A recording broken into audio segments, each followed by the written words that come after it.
Hi, this is Ravi. Kodali Nani ఎప్పుడు controversial comments చేస్తూనే ఉంటారు. అయితే ఆయన తాజాగా చేసిన ఒక కామెంటు ఆయన భవిష్యత్తుని, వైసీపీ భవిష్యత్తుని ప్రమాదంలో నెట్టేసింది. ఇంతకీ ఆయన చేసిన కామెంట్ ఏంటి? దాని వెనకాల ఉన్న పరిశ్రమలు ఏంటి? ఇదే అంశంపై మనతో మాట్లాడేందుకు సీనియర్ జర్నలిస్ట్ సిఎస్ రావు గారు ఉన్నారు. ఆయన అడిగి మరిన్ని వివరాలు తెలుసుకుందాం. సార్ నమస్కారం. సార్ నమస్తే sir, Ravi. Kodali Nani controversy comments ఎప్పుడు చేస్తూనే ఉంటారు, ఏదో ఒకటి అంటూనే ఉంటారు. అయితే లేటెస్ట్గా ఆయన తీసిన ఒక కామెంట్ మాత్రం చాలా ప్రమాదంలో నెట్టేసింది వైసీపీ, ఆయన కూడా అని చెప్పి. ఇంతకీ ఏం సార్ కామెంట్? సో ఆయన చేసినటువంటి ఒకే ఒక కామెంటు టోటల్గా ఆయన జీవితాన్ని రివర్స్ చేసేసింది. అంటే వైఎస్ఆర్ కాంగ్రెస్ పార్టీలో భాషలో చెప్పాలంటే రివర్స్ టెండరింగ్ నుంచి వచ్చింది కదా, మొత్తం రివర్స్ వ్యవహారం నడుస్తుంది ఇప్పుడు. కొడాలి నాని అన్నిటికీ నేనే అన్నట్టు ముందుకు వస్తూ ఉంటాడు.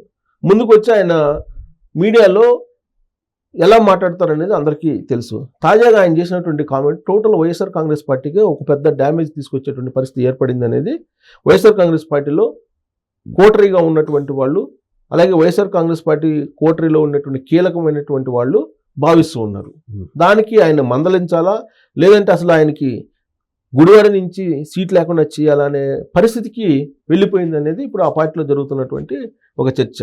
ఏంటి అసలు ఆ కామెంట్ ఏంటి అని అంటే కనుక, రీసెంట్గా 370 కోట్ల కోసం సచివాలయాన్ని తాకట్టు పెట్టారు. అవును, తాకట్టు పెట్టినటువంటి అంశం బయటకు వచ్చింది మీడియాలో.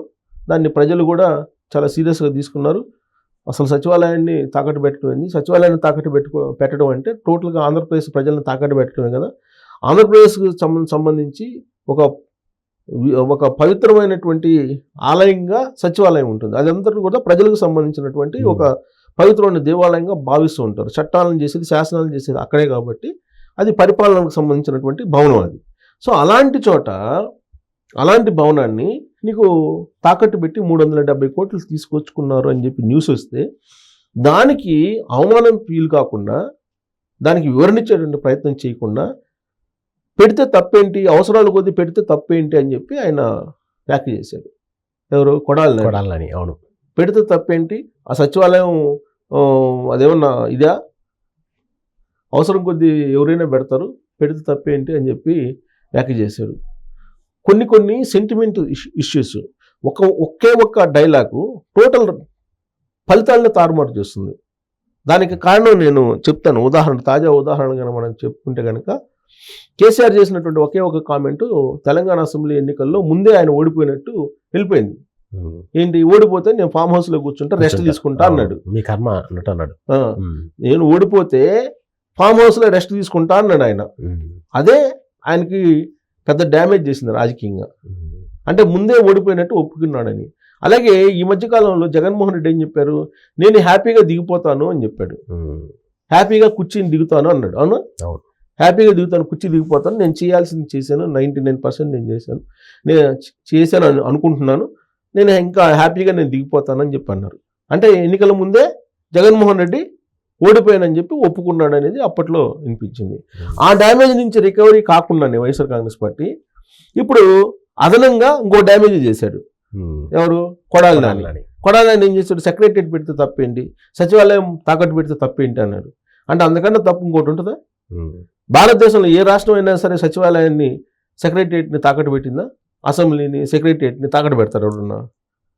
ఎవరు పెట్టరు కదా. ప్రభుత్వ ఆస్తులు అవన్నీ ప్రజలకు సంబంధించిన, ఈవెన్ సొంత ఆస్తులు కూడా కంప్లీట్ గా మనం మునిగిపోయినప్పుడు, ఇంకా అసలు వేరే అవకాశం లేనప్పుడు కూడా మనం తాకట్టు పెట్టి వేలం వేసే పరిస్థితి కాకుండా ఎక్కడో దగ్గర అప్పు తీసుకొచ్చి దాన్ని అడ్జస్ట్ చేసి చేస్తాం.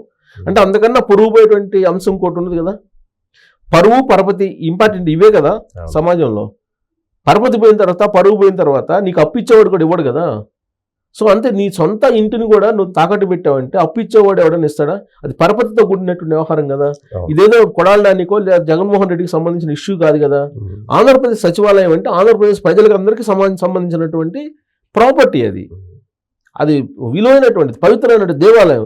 దాన్ని తీసుకెళ్లి తాకట్టు పెట్టి 370 కోట్లు తెచ్చుకొని తాకట్టు పెడితే తప్పేంటి, అవసరానికి తాకట్టు పెడతాం, పెడితే తప్పేంటి అని చెప్పేసి ఆయన చేర్చినటువంటి వ్యాఖ్య ఏదైతే ఉందో అది ఆంధ్రప్రదేశ్ ప్రజల యొక్క సెంటిమెంట్ మీద ఆయన నాట్యమాడాడు.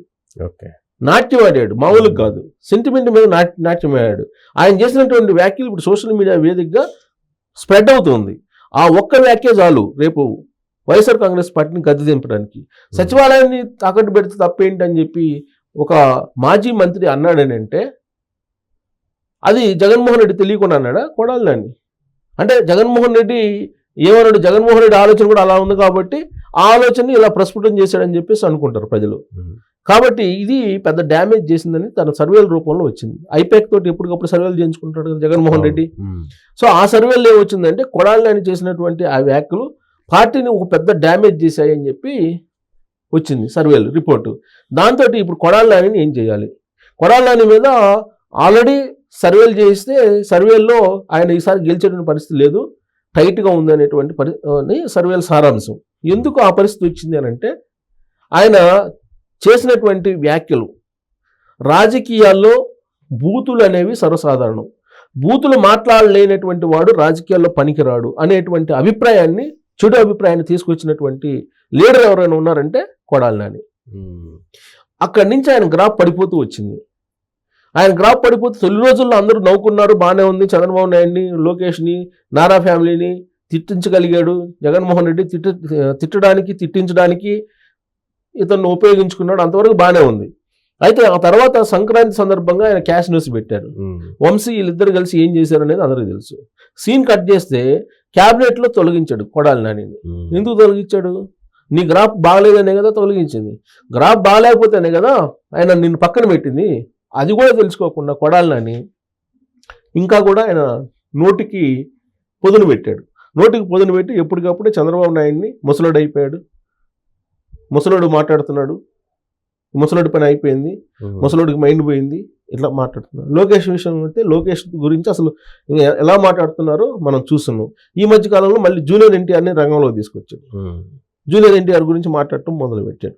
అంటే ఇతన్ని ఒక వెపన్గా వాడుకుంటున్నాడు ఎవరు?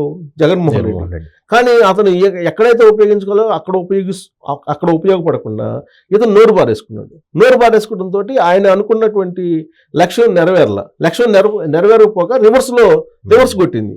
దాంతో ఇప్పుడు కొడాలి నానిని ఏం చేయాలి అనే దాని మీద చర్చ జరిగింది. సో అసలు కొడాలి నానిని పక్కన పెడితే తప్ప గుడివాడలో ఈసారి గౌరవప్రదమైనటువంటి ఓట్లు కూడా వచ్చే అవకాశం లేదు.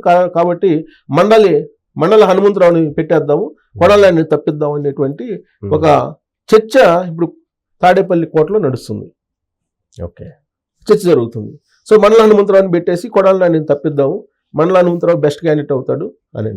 దీనికి తగ్గట్టు ఆయన ఏమంటున్నాడు, ఇవే నాకు చివరి ఎన్నికలు, కొడాలి నాని ఇవే నాకు చివరి ఎన్నికలు, ఇక నెక్స్ట్ ఎలక్షన్లో నేను పోటీ చేయను, నాకు ఇప్పుడు 53 సంవత్సరాలు, నెక్స్ట్ 2029 కల్లా 58 వస్తాయి, కాబట్టి నేను పోటీ చేయను, అవసరమైతే మా తమ్ముడు కూతురో లేకపోతే మా తమ్ముడు కొడుకో ఏదో వస్తారని చెప్తున్నాడు. అవి కూడా ఆయన ఓటమికి కారణమయ్యాయి. ఆ వ్యాఖ్యలు కూడా ఆయన ఓటమి దిశగా వెళ్ళడానికి కారణమయ్యాయి. ఇవే నా చివరి ఎన్నికలు అంటున్నాడంటే ఎన్నికల ముందే ఒప్పుకున్నాడని. ఆయన వ్యాఖ్యలు, ఆ 2 వ్యాఖ్యలు సచివాలయాన్ని తాకట్టు పెడితే తప్పేంటి, ఇవే నా చివరి ఎన్నికలు అనటం, ఇవి ఆయన గెలిచేటువంటి పరిస్థితి లేదనేటువంటి నిర్ధారణకు తాడేపల్లి కోటలో కీలకమైనటువంటి వాళ్ళు వచ్చిన తర్వాత ఆయన ప్లేస్లో మండల హనుమంతరావుని పెడితే ఎలా ఉంటుంది అనేది ఇప్పుడు అభ్యర్థిత్వాన్ని పరిశీలిస్తున్నారు. 11వ లిస్టు రాత్రి బయటకు వచ్చింది. 12వ లిస్టులో బహుశా కొడాలి నాని బదులు హనుమంతరావు పేరు ఉండేటువంటి అవకాశం ఉందనేది ఇప్పుడు తాడేపల్లి వర్గాలతో పాటు వైఎస్ఆర్ కాంగ్రెస్ పార్టీలో అంతర్గతంగా విస్తృతంగా జరుగుతున్నటువంటి చర్చ. ఓకే.